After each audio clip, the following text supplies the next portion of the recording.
नमस्कार दोस्तों। आज के वीडियो में हम जानेंगे ये 5 टॉपिक के बारे में। पहला, वॉल्यूम क्या होता है। दूसरा, वॉल्यूम चार्ट कहाँ दिखता है। तीसरा, high volume versus low volume. चौथा, वॉल्यूम का यूज ट्रेडिंग में क्या है। और पांचवा, वॉल्यूम का मोस्ट इंपॉर्टेंट रूल। पहले हम ये 5 टॉपिक के बारे में जानेंगे और बाद में लाइव चार्ट पर देखेंगे।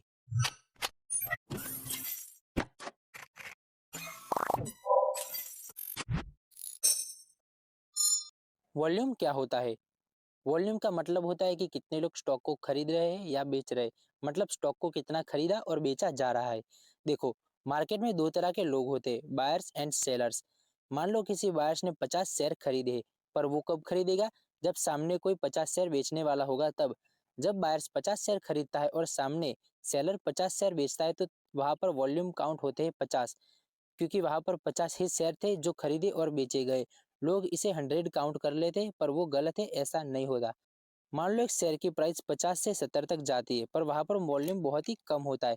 इसका मतलब बायर्स ज्यादा इंटरेस्ट नहीं ले रहे। आगे जाके प्राइस में बहुत बड़ा मूवमेंट आ सकता है। वॉल्यूम चार्ट कहाँ दिखता है। वॉल्यूम चार्ट जो होता है वो कैंडल चार्ट के नीचे बार्स के रूप में दिखता है। ग्रीन कलर का जो बार होता है वो दिखाता है बाइंग के बारे में, और रेड कलर का बार दिखाता है सेलिंग के बारे में। जितना बड़ा बार उतना ज्यादा वॉल्यूम। और ये सब हम लास्ट में चार्ट पर देखेंगे। High volume versus low volume. High volume का मतलब होता है बहुत लोग ट्रेड कर रहे हैं, मूव स्ट्रांग हो सकता है। लो वॉल्यूम का मतलब होता है बहुत कम लोग इंटरेस्टेड है, मूव वीक हो सकता है। इसे हम सिंपल एग्जांपल से समझते। मान लो दो गांव है, गांव ए और गांव बी। दोनों गांव में 200-200 मकान है, और एक न्यूज़पेपर वाला है जो दोनों गांव में अपने न्यूज़पेपर बांटता है। गांव ए में 150 मकान है जो उसका न्यूज़पेपर यूज करते हैं, मतलब 150 मकान में उसके न्यूज़पेपर जाते हैं। गांव बी में सिर्फ 50 मकान है जो न्यूज़पेपर लेते हैं। इसका मतलब गांव ए में वॉल्यूम ज्यादा है 150 का, और गांव बी में वॉल्यूम कम है 50 का। वॉल्यूम का यूज ट्रेडिंग में 3 प्रकार से होता है। पहला है ब्रेकआउट कंफर्म करने के लिए। अगर मार्केट में ब्रेकआउट होता है और वॉल्यूम हाई रहता है तो वो ब्रेकआउट स्ट्रांग हो सकता है। अगर मार्केट में ब्रेकआउट होता है पर वॉल्यूम लो रहता है तो फेक ब्रेकआउट होने के चांसेस ज्यादा होते हैं। ब्रेकआउट, ब्रेकडाउन, फेक ब्रेकआउट से कैसे बचे, ये टॉपिक पर हमने डिटेल्स में वीडियो बनाया है। अगर आपको इसके बारे में जानना है तो लिंक डिस्क्रिप्शन में है, आप जाकर देख सकते हो। दूसरा यूज है ट्रेंड की स्ट्रेंथ समझने के लिए। अगर प्राइस ऊपर जा रहा है और साथ में वॉल्यूम भी बढ़ रहा है तो स्ट्रॉन्ग अप ट्रेंड हो सकता है। अगर प्राइस ऊपर जा रहा है और साथ में वॉल्यूम कम हो रहा है तो ट्रेंड वीक हो सकता है, वो साइडवेज या तो डाउन ट्रेंड में बदल सकता है। तीसरा यूज है रिवर्सल पकड़ने के लिए। अगर अचानक से वॉल्यूम हाई हो जाता है तो ट्रेंड चेंज हो सकता है, और अचानक से वॉल्यूम लो हो जाता है तो भी ट्रेंड चेंज हो सकता है। वॉल्यूम का most important rule. Price tell what is happening, volume tells how strong it is. मतलब प्राइस दिखाती है कि क्या हो रहा है, और वॉल्यूम दिखाता है कि वो कितना स्ट्रांग हो रहा है। एग्जाम्पल से समझो, अगर प्राइस ऊपर जा रहा हो और वॉल्यूम भी ऊपर जा रहा हो तो स्ट्रांग मूव हो सकता है। दूसरा, प्राइस ऊपर जा रहा हो लेकिन वॉल्यूम नीचे आ रहा हो तो वीक मूव हो सकता है। तीसरा, अगर प्राइस नीचे आ रहा हो और वॉल्यूम भी नीचे आ रहा हो तो स्ट्रांग सेलिंग हो सकती है। बिगिनर्स ट्रेडर ये गलती बहुत बार करते हैं कि वो सिर्फ प्राइस को देखकर ट्रेड करते हैं और वॉल्यूम को इग्नोर कर देते, पर हमें ये गलती नहीं करनी। प्राइस और वॉल्यूम दोनों को देखकर सही डिसीजन लेना है। तो दोस्तों, मैंने यहाँ पर ट्रेडिंग व्यू पर चार्ट ओपन कर लिया अब, और आप यहाँ पर देख सकते हो कि यहाँ पर सिर्फ कैंडल वाला चार्ट है। मैं आपको सिखाऊंगा कि ये वाले चार्ट पर आप नीचे वॉल्यूम चार्ट कैसे ऐड कर सकते हो। सबसे पहले आपको इंडिकेटर वाले ऑप्शन में चले जाना है और वहाँ पर आपको जाके सर्च कर लेना है वॉल्यूम, VOLUM वॉल्यूम। फिर आपको वॉल्यूम वाले इंडिकेटर को लगा देना है। जैसे आप वॉल्यूम वाले इंडिकेटर को लगाओगे तो आप देख सकते हो नीचे वॉल्यूम का चार्ट आ गया है ग्रीन और रेड कलर के बार्स में। जो ग्रीन कलर का बार्स है वो बायर्स के बारे में दिखा है, रेड कलर का बार सेलर के बारे में दिखा है।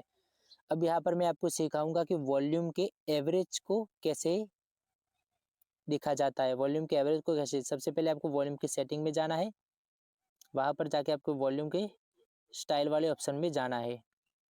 वॉल्यूम के स्टाइल वाले वॉल्यूम एम ए जो है उसको उस पर आपको टिक कर देना है, फिर आपको ओके कर देना है। वॉल्यूम एम ए सिलेक्ट करके आपको ओके कर देना है। फिर आप यहाँ पर देख सकते हो कि ब्लू कलर की लाइन आ गई है, वो लाइन आपको दिखाएंगी वॉल्यूम का एवरेज। एवरेज वॉल्यूम आपको ये ब्लू कलर की लाइन दिखाएंगी। अब यहाँ पर आप देख सकते हो कि यहाँ पर कुछ बुलिश कैंडल बनी हुई है। और उसके नीचे का जो वॉल्यूम है वो एवरेज लाइन से नीचे है, और उसके बाद की जो बुलिश कैंडल बनी है उसमें वॉल्यूम जो है वो एवरेज लाइन से ऊपर की तरफ है। एवरेज लाइन से मतलब कि बहुत ऊपर की तरफ है, और यहाँ पर मार्केट ने बहुत ही बड़ा मूवमेंट लिया है। आप देख सकते हो यहाँ पर एवरेज लाइन से ऊपर वॉल्यूम गया है, इसलिए मार्केट ने बहुत बड़ा मूवमेंट लिया है। प्राइस है वो बढ़कर बहुत ऊपर चली गई है। आप देख सकते हो यहाँ पर, मैं आपको जूम आउट करके दिखाता हूँ। आप देख सकते हो यहाँ पर प्राइस जो है वो बहुत ही ऊपर चली गई है वॉल्यूम बढ़ने के कारण, मतलब कि लोगों को बाइंग करने में बहुत ही इंटरेस्ट था, इसलिए वॉल्यूम एवरेज से भी ऊपर चला गया था, इसलिए मार्केट ऊपर चला गया। अब हम यहाँ पर सपोर्ट एंड रेजिस्टेंस लेवल को लगाएंगे। सपोर्ट और रेजिस्टेंस लेवल को लगाकर देखते हैं। इंडिकेटर में जाकर हम डायरेक्ट रेजिस्टेंस लेवल लगा देते हैं ताकि आपको समझाने में आसानी रहे।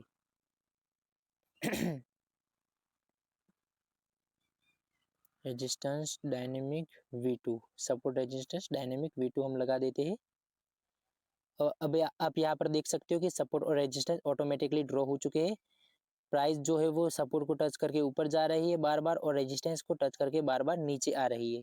यहाँ पर आप देख सकते हो यहाँ पर जो है रेजिस्टेंस ब्रेक हुआ है, पर जब रेजिस्टेंस ब्रेक हुआ है तब नीचे का वॉल्यूम हम चेक करते हैं। वॉल्यूम जो है वो एवरेज लाइन के आसपास से, ज़्यादा ऊपर नहीं गया या ज़्यादा नीचे भी नहीं गया, वो एवरेज लाइन के आसपास से है। मतलब लोगों को इतना ज़्यादा भी इंटरेस्ट नहीं है सेलिंग बाइंग करने में, इसलिए आप देख सकते हो कि यहाँ पर जो मार्केट है थोड़ा सा ऊपर गया है और वहाँ से वापस नीचे आने लगा है।